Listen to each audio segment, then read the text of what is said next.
Welcome to We Are Everyone, a video and podcast series powered by Pivotal Moments, and we focus on the intersection of mental wellness in the workforce. We bring together young professionals and mindful executive mentors to bridge the generational gap and bring to the surface conversations about the importance of mental wellness and how to overcome career tradition challenges. Mental wellness is paramount. Join us.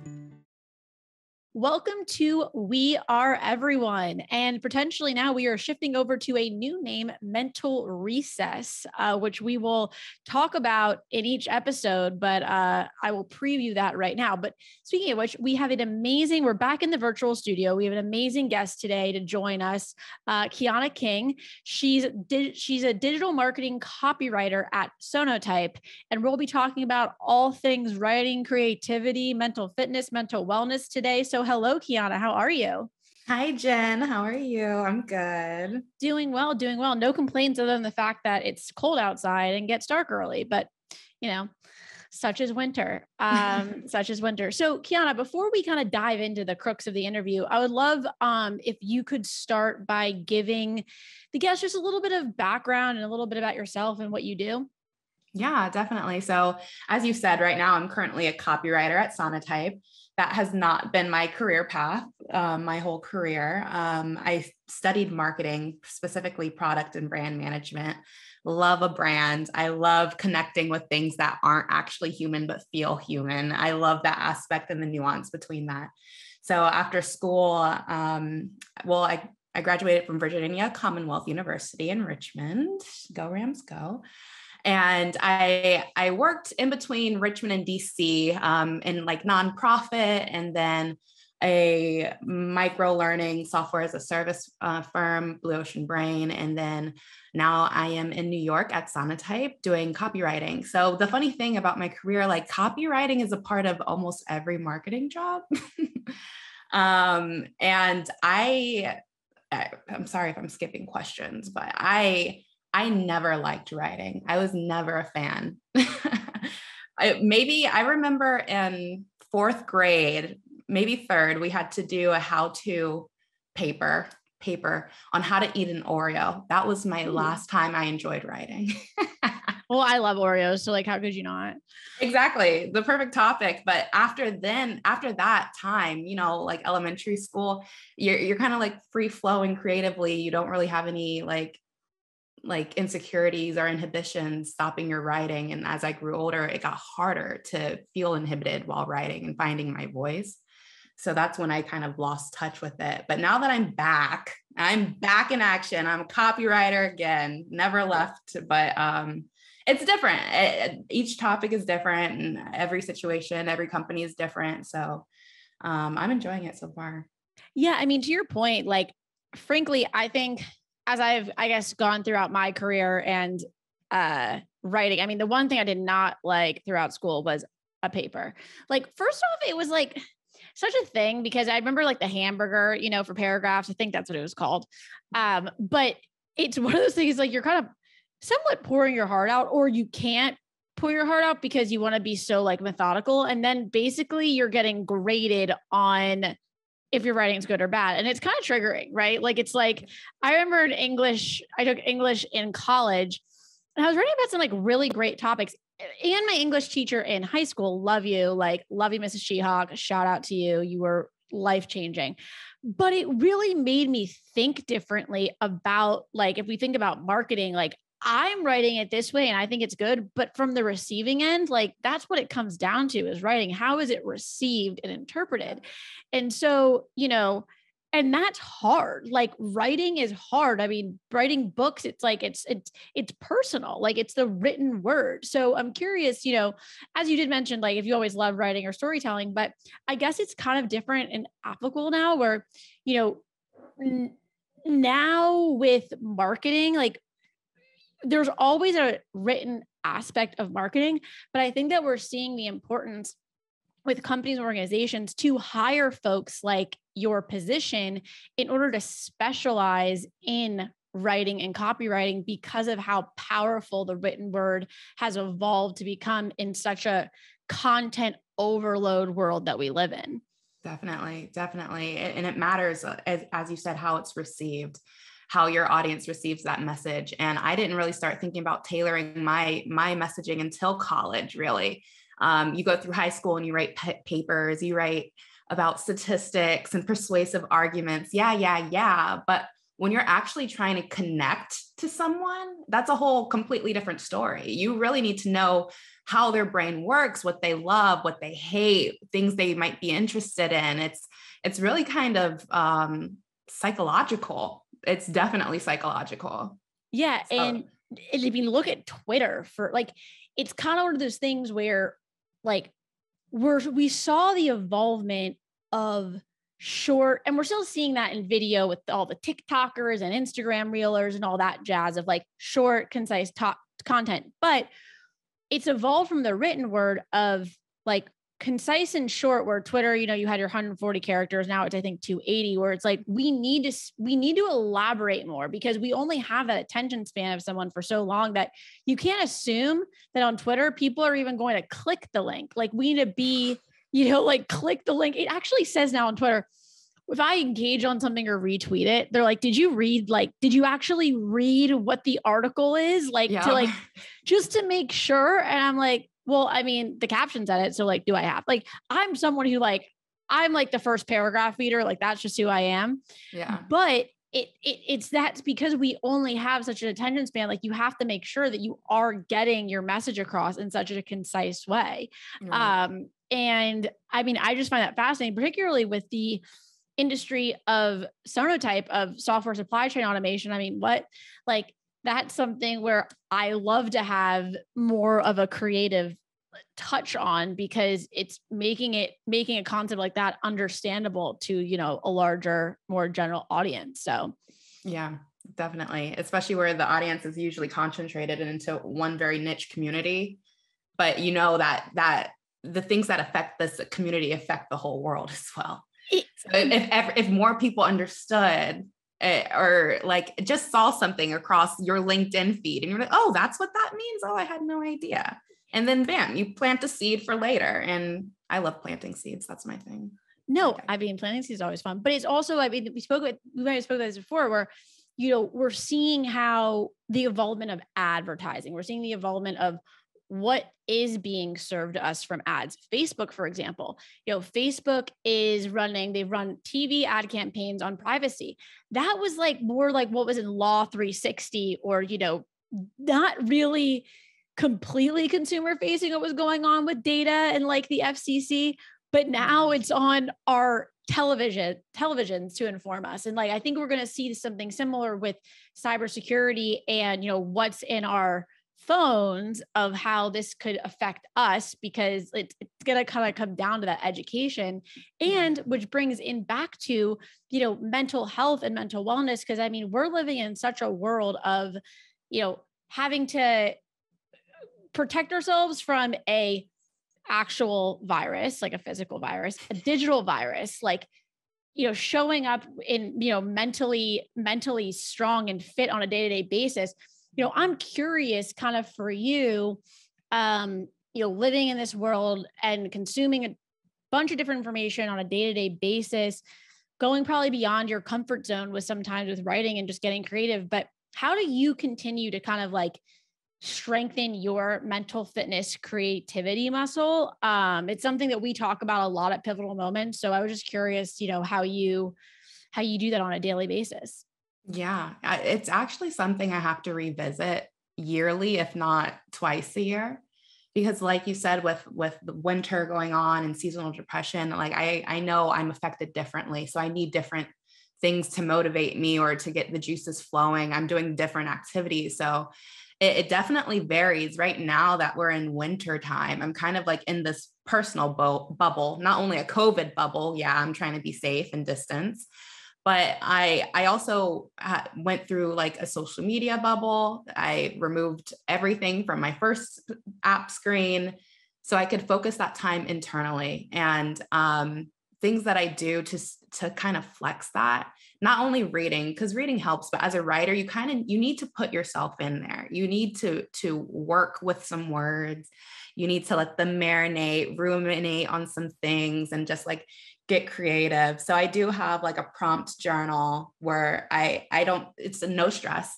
I don't even spell words correctly. I don't care. It doesn't matter. It's about like the free flowing thought, and like getting that started often is like the best gear up to any brainstorm, to any project that I'm going to start. Cause I'm just starting the process of like, imagine like a rippling spring going to a waterfall. Like that's what it feels like for me to get that going.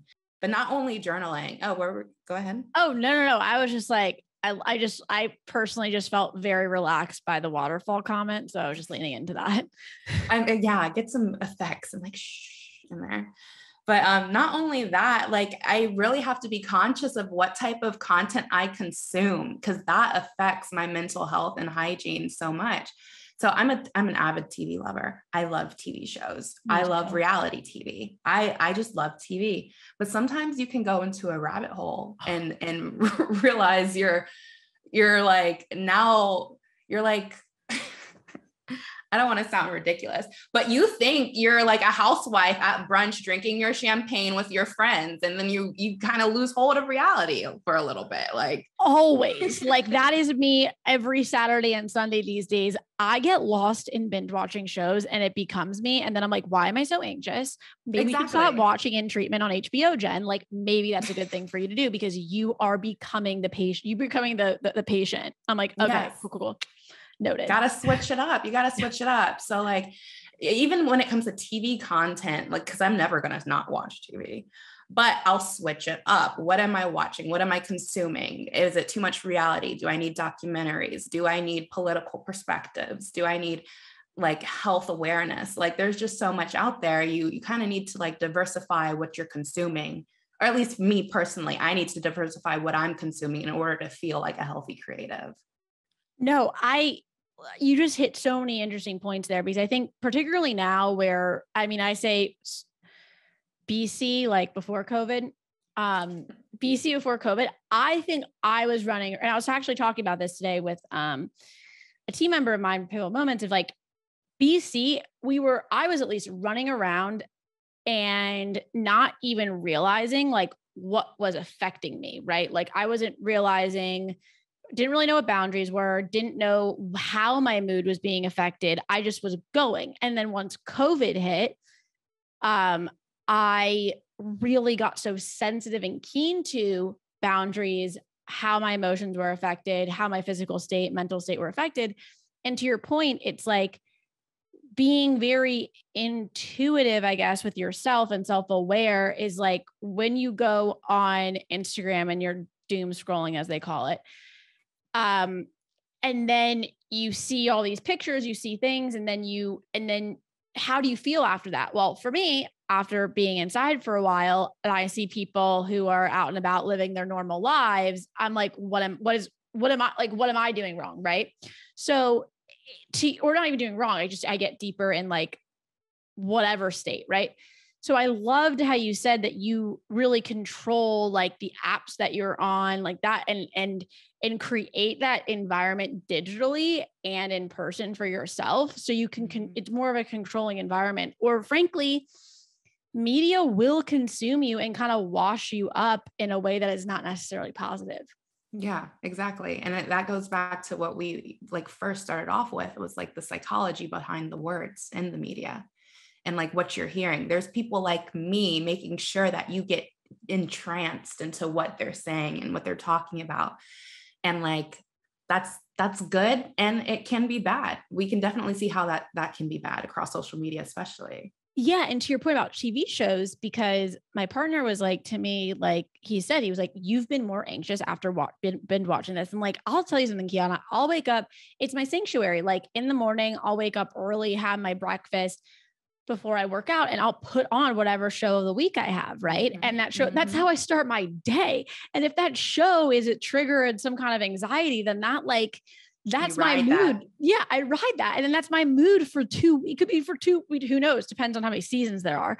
And that could be 2 weeks. And it's like, there are some people who can totally like watch anything and control like themselves. But another team member on Pivotal Moments, JB, he said that he does not watch horror movies because he only watches comedy because he doesn't want to be affected by anything scary. And I'm like, JB, that's actually a really good idea because if you just surround yourself by like happy, I mean, it's not ignoring that there's awful things sometimes happening in the world, but you are in control of like what you want to see or be exposed to every day. And speaking of which too, with like the written word or all that, like it's creating that environment for readers to, yes, what is going on with things in cybersecurity and vulnerabilities is scary, but how can we frame it in a way that is not going to scare people, but more so be informative, right? Yeah. Like the scare tactic is not in anymore and it never was in. Yeah. It's funny that you say that because sometimes I'll catch myself. I'm like, this sounds really bad. I always have like a word vomit write session before I actually get to like for the flow of the waterfall. And I just like, let me just say the worst thing I could ever say possible. Like you are going to be ruined by, and then just like subtract from there. But it's easy to fall into a negativity pit. It's definitely easy for that. And thinking about how that affects your recipient of your message. You don't want them to think that everything is so bad all the time, even though it might be. I'm not denying that. But do we need that internalized every moment, every second? No, not at all. And it's kind of like that aspect of the half glass full versus the half glass empty. Like there's only half of the glass full if you look at it only, but at least there is some there in there. Like, and I think a lot of people, I'm an optimist. So I try to always come to situations in an optimistic way. And people are like, no, and I understand like it is bad, but it's like, let's look at the other side of this. But I'm curious, thinking about writing and just listen, we mostly are all in a virtual world working from home. And I'm curious, like how you show up or like how you can kind of create the boundaries of like your creative space while writing. Cause it is like, writing is a very, like, it's an intense act of how you can create that space for yourself, like versus work, personal, like how you can separate, that aspect while, I guess in the 9 to 5, if you will. Yeah, that's actually kind of hard because even when I mentioned that story from the how to eat an Oreo story, I feel sometimes when I write that I am writing too personally, like I'm coming from my creative bubble from a person that resonates like me and not necessarily the target audience of software security automation. And like that's a struggle. And that's when I realized like, oh, maybe you should just have a journal session. Oh yeah. I forgot to mention this. Sometimes I pretend I'm a rapper and I write raps. So like, I'll be like, okay, you clearly have something in you that you need to get out. Yeah. Like you need to like purge a little personality in a fun way.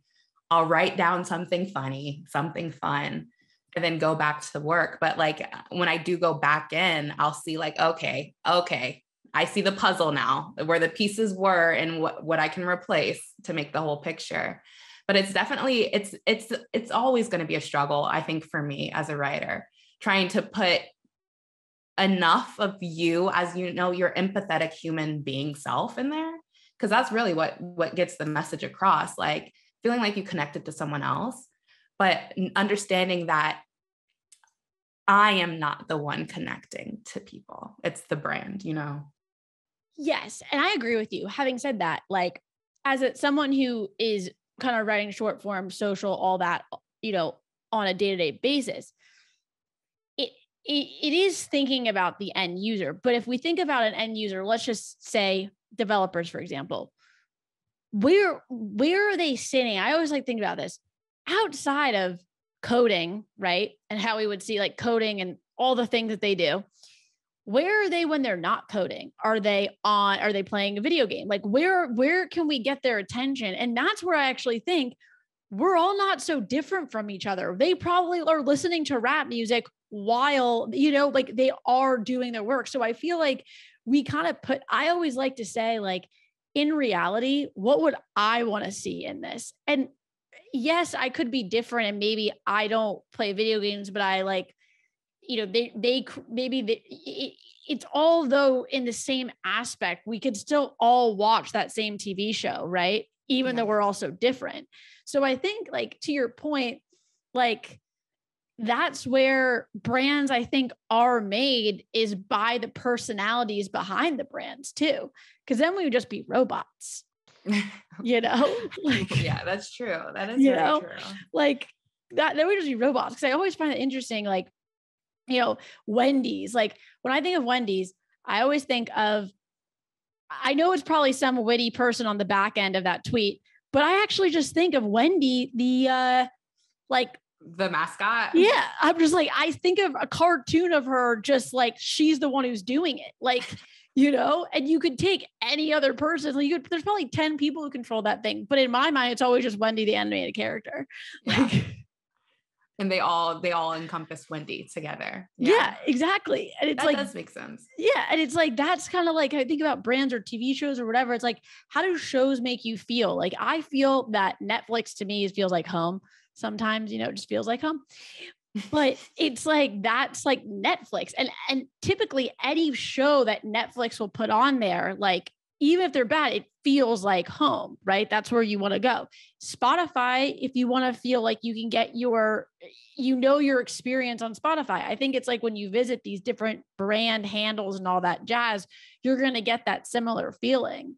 Yeah. So I think frankly, like the whole world of all this stuff is so interesting because there's so much out there. And to your point of like, who's the listener, Bob, our founder, always says like, these shows, like we could have millions, we could have thousands, we have hundreds of listeners. If we could just impact one life, then like, what's like, that's all we need to do. And I think it's like, if you're writing or whatever, just impacts something or has a message, like then it's what you call it? Not impactful. Like just use that. It's effective. Yeah. Oh, it's exciting. Oh, yeah. So let's go successful. I love that word of the day. I find it really fascinating. And, it definitely takes like a certain type of creative mind to do that and create those boundaries on a daily basis, 24/7. Yeah. The creative muscle is not for everyone. And I definitely learned more about neurodiversity after college when I got into the workforce. Because I honestly felt like, oh, well, being creative is so easy. Like, I don't know. Sometimes I didn't even feel valuable at certain positions because I'm like, I'm just over here making graphics and making cute slogans. But then when you really get into like the larger projects or like things that gross millions of dollars, and you realize how valuable that is to connecting with people, and you're like, okay, I found my niche. I found my spot. I think that I call that for me my 20s, because I thought when I was like, oh yeah, like social media, digital, like, what everyone can do it. Everyone has a phone and they can download Facebook or Twitter or Instagram. Like, I don't get it. Like, anyone could do it. Is it that valuable? I'm like, then I realized something. I was like, it's easy for me because I have that creative muscle. One of my friends who's a licensed professional psychotherapist, he was talking about creativity, and like creativity, not everyone has creativity, which is okay. They have other things. And when I talk to, very technical people like software engineers, getting my brain to match their brain is very hard. Like it takes a very like framing things a certain way. Cause I'm talking like, well, what do you mean? Like, but matching brains is like, that's the magic of the written word, because we have to match a bunch of different brains together, and that's where I think marketing and brand is like all of us, where there, you could see 10 very different people from all walks of life wearing Nike, so it's just interesting. It's like, how can you market to such a diverse population? Mm-hmm. I love like international and global brands like that because of that reason. Yeah. Like the brands that transcend like country, transcend race. It's human. It feels human. And so you connect to a human. Oops. I have to take out the trash. That's my reminder. Oh, I love that reminder. That's like a little bit. Mine should be, I should have a reminder like, hey, Jen, get up, maybe go outside. Should be my some reminder. sun, girl. Yeah, get some sun. Well, I'm curious. So kind of like now that we're in the new year, you know, it's always an interesting time, the new year. Cause like, particularly now it's like, all right. And you know what, when people like do those memes of like 2022, like, I was like, you know what, guys, stop. Like, don't go in with like, it's been we're in it, guys. We are in it. It's been here. It's done that. It's doing it again. Let's have positivity. So my question is for you, you know, what are your I love the word intentions. What are your intentions for continuing to flex that mental fitness and creativity muscle in 2022? And then follow up is what do you do in the day for mental recess? Ooh, okay. First with the flex. Okay. This year, like I said, I mentioned that sometimes I write really fun raps and I love TV. I've started kind of like screenwriting, like writing out certain scenes that like pop up into my head, or writing out my experiences. Cause, you know, living in New York is like a story every day. Watch any New York show. It's hilarious. And I'm like, what if I just start trying to practice how to put that into words and like conveying all of my senses that I felt while there. So, like going before it got cold, I would go sit out on the park. I want to do that again, but like with the intention to write stories instead of reading them. Cause I definitely love a fiction novel too, when it comes to it. It's something a little spicy, you know, but like, I want to be the one making that spice. Like, I know I have it. I want to try. And then maybe one day, who knows, maybe I'll meet someone that's like, you're cool. You want me to make your TV show? I'm like, yeah. So we'll see if that happens. Other ways, like I said, consuming more diverse contents. I live in New York. I don't go to museums. Yes, it's cold. Yes, it's COVID, but I have like the creative world at my fingertips. And like just seeing, I went to a play last month. I'm like, I need to start doing that more. Cause I'll go to like, you know, Hamilton, I'll go to like the Book of Mormon, you know, but like, there's so many other productions that are going on constantly that from creatives just like me that are just trying to get their story heard. So learning from those types of people. And also just like diversifying my friends. Cause, you know, people talk about different things. And like that gets the waterfall going too, just hearing conversations from other groups. But in order to, you know, have some mental recess at home, you watch Grey's Anatomy? I did, like back in the day. I dance it out. I definitely dance it out. I am always playing music. I was a dancer in a past life and a gymnast in a past life. But so moving my body definitely makes me feel some type of way. So I'll put on like, what do they call it now? I don't know if they call it reggaeton, but I'll put on like Latin hip hop and groove it out one day. I'll put on some like indie techno, groove it out one day, and just to see what moves me. And then that transposes. Transcends? I know. Translates to the waterfall. I love that. I mean, that is, first off, like, love dancing. I think that like, that's something that I think people need to be just moving their body more, you know, and like not caring if you look good, because I mean, I definitely don't. It doesn't matter. It doesn't matter. No, I love that. So that's your mental recess. So like, if you have to like take a break or do whatever throughout the day, you're just going to like put on some reggaeton, some, you know, Latina pop, whatever that may be, and just like go at it. I love it. Yeah. If I'm frustrated, if I am having like a creative block, even if I need to do chores, I will dance during a chore because I love chore. Oh, that's another way I do mental recess. Chores, because rumination happens when you're doing the most mundane things. Your brain works in the background. So I'm like, okay, I will fold this load of laundry and then work and then go back and forth. And like, I'll get my laundry done throughout the day. But that's when my best ideas happen. When I'm picking up the sweater, I'm like, that's it. that's the campaign, or like something like that. So dishes, laundry, sweeping, steam mopping. I sound so domestic. I mean, you could just be also leaning into your, whichever show, like I'm here for it. Like, that's why I cannot watch like the Marie Kondo organization show, or I will not show, like, I won't be able to work.